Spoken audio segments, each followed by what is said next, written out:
Every good afternoon, this is Lunchtime News come to live and direct from Studio R here in Colombo. Let's have a look at your headlines today.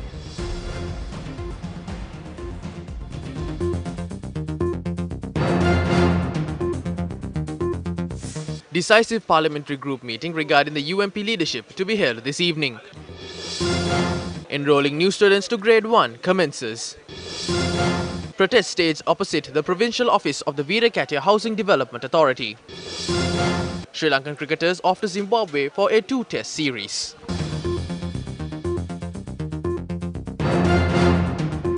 The party parliamentary group will meet later today at the Sidikota party headquarters. The UMP parliamentary group who met at the party headquarters on the 9th reached to a conclusion that the final decision on the party leadership will be taken today. Accordingly, the parliamentary group is scheduled to convene at 5 this evening, chaired by UMP leader Ranil Wickremesinghe. Now, opposition leader Sajith Premadasa arrived in Kandy this morning. Opposition leader Sajith Premadasa called on the Mahanayaka of the Siam sector, the Malwatu chapter, Most Venerable Tibbatuave Sri Sumangala Thera, and obtained blessings. Later, the opposition leader met the Anunayaka of the Malwatu chapter, Venerable Dimbul Kumbure Vimala Dhamma Thera. Thereafter, Sajith Premadasa arrived at the temple of the Sacred Tooth Relic and paid respects. The Central Committee meeting of the Sri Lanka Freedom Party will convene at the party headquarters tonight. The meeting is to be chaired by former President Maithripala Sirisena.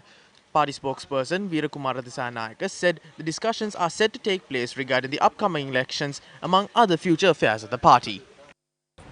Minister of Information and Communication Bandula Gunawardena visited the IT park at Suryawava yesterday. The Suryawava Information Technology Park was established during the tenure of the former President Mahinda Rajapaksa.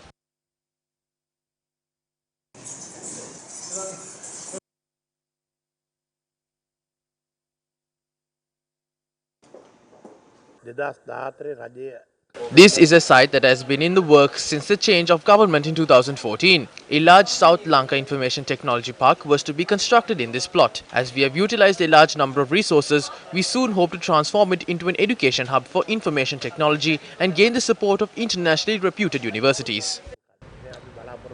Now, protests were staged opposite the Veerakatia provincial office of the Housing Development Authority. The protest was staged by former employees of the Veerakatia office. The protesters claim they were employed on a contractual basis during the last government and their employment has been terminated without providing just reasons.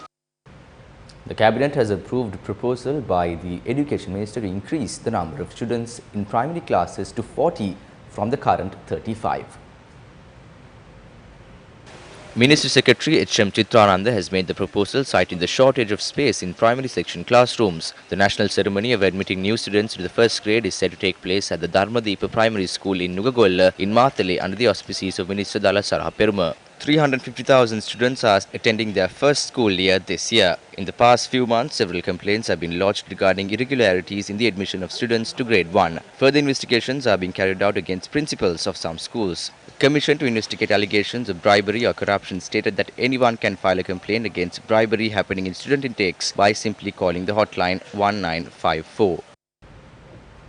The admission of students to grade 1 of the government schools for the year 2020 was officially held today. The national ceremony of admitting new students to grade 1 was held at the Dharmadeepa Primary School in Nugagolla, Mathale under the auspices of Minister Dala Saraha Peruma. Out of the 10,175 government schools, 918 schools provide primary education. Meanwhile, parents of the children who were not admitted to grade 1 staged protests around the area asking for justice.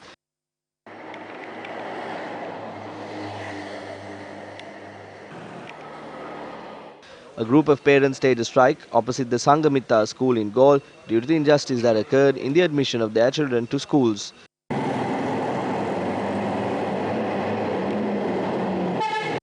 Meanwhile, students were admitted to the Ratnalankara Mahavidyalaya in Alawa today. Whilst many students were being admitted to the school, parents of a child who was unable to be admitted to the school engaged in a silent protest outside. Now, following are the views expressed at a press conference at the opposition leader's office this morning. අපි පහුගිය දවසක We took certain decisions at the parliamentary group meeting held in Sirikota recently, and today's meeting will pave the way to take those decisions forward. People of this country expect a change in the UNP. Most of the MPs have requested our presidential candidate Sajid Premadasa to lead the party in the general election as well. So we hope a clear decision will be taken at the meeting this evening, along with the participation of the party leader Ranil Wickremesinghe, opposition leader Sajid Premadasa and other members. මේක අපිට විසඳ ගන්න අවස්ථාව උදා වෙයි කියලා විශ්වාස කරනවා. මම විශ්වාස කරනවා. ඡන්දකට යන්න වෙයිද නැහැ. ඔව් ඉතින් ඡන්දකට යන්න ඕන ඡන්දයකට යනවා. ඉතින් ඒකේ ගැටලුවක් වෙන්නේ නැහැ. ඡන්දය කියන්නේ ප්‍රජාතන්ත්‍රවාදී අයිතියක්.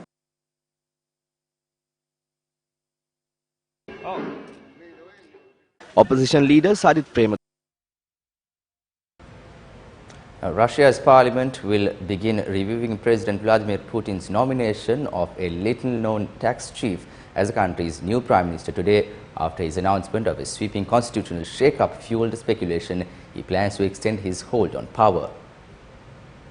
The lower parliament or state Duma, which is overwhelmingly loyal to the Kremlin, is likely to approve Mikhail Mishustin for the role after the shock resignation of the government in the wake of Putin's call for reforms that would reshape Russia's political system. The announcement made during and after the president's State of the Nation speech triggered speculation about Putin's role past 2024 when his current fourth presidential term expires. The proposal would be the first significant change to the country's constitution since it was adopted in 1993 and include a referendum on amending the constitution to increase the powers of parliament while maintaining a strong presidential system. Under the changes, lawmakers would name prime ministers and cabinet members, decisions currently made by the president. Yesterday, the Democratic-led House of Representatives voted to send two formal charges against President Donald Trump to the Senate, clearing the way for only the third impeachment trial of a US president to begin in earnest next week. Lawmakers voted 228 to 193 to give the Senate, controlled by Trump's fellow Republicans, the task of putting him on trial on charges of abuse of power for asking Ukraine to investigate political rival Joe Biden and of obstruction of Congress for blocking testimony and documents sought by Democratic lawmakers. The 100-seat Senate is expected to acquit Trump, keeping him in office, as none of its 53 Republicans has voiced support for removing him, a step that under the US Constitution would require a two-third majority. But Trump's impeachment by the House last month will remain as a stain on his record, and the televised trial in the Senate could be uncomfortable for him as he seeks re-election on the 3rd of November, with Biden a leading contender for the Democratic nomination to challenge him. Speaker of the House Nancy Pelosi launched the impeachment inquiry in September after earlier resisting such a move centered on Trump's actions to impede a federal investigation that documented Russian interference in the 2016 election to boost his candidacy. The US and China have signed an agreement aimed at easing a trade war that has rattled markets and weighed on the global economy. Speaking in Washington, US President Donald Trump said the pact would be transformative for the US economy. Chinese leaders called it a win-win deal that would help foster better relations between the two countries. China has pledged to boost US imports by $200 billion above 2017 levels and strengthen intellectual property rules. In exchange, the US has agreed to halve some of its new tariffs it has imposed on Chinese products. However, the majority of the border taxes remain in place, which has prompted business groups to call for further talks. Iranian Foreign Minister Mohammad Javad Zarif slammed European powers yesterday over their stand on the nuclear deal. Iranian Foreign Minister Mohammad Javad Zarif defended the JCPOA, or the Joint Comprehensive Plan of Action nuclear deal yesterday, saying it was still live after Britain, France and Germany formally accused Iran of violating the terms of the 2015 agreement a day earlier. In its biggest step away from the agreement yet, Iran announced on the 5th of January it would abandon all limitations on enriching uranium set down in the pact. Britain, France and Germany reacted by activating a dispute mechanism in the deal on the 14th of January, which eventually could lead to the reimposing of UN sanctions. Iran denies any intent to acquire nuclear deals and says its breach of the deal will be revised if Washington lifts sanctions. Meanwhile, the Iranian Foreign Minister called on Indian Prime Minister Narendra Modi in New Delhi to strengthen bilateral ties. Russia's Foreign Minister Sergei Lavrov also called on Indian Prime Minister Narendra Modi at his residence in New Delhi.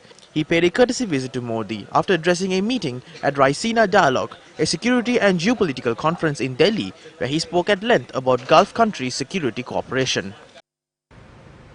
Sri Lanka cricket team left for Zimbabwe earlier this morning to play a two-match test series in Zimbabwe. With that, we wrap up today's edition of Lunchtime News. Have a great afternoon.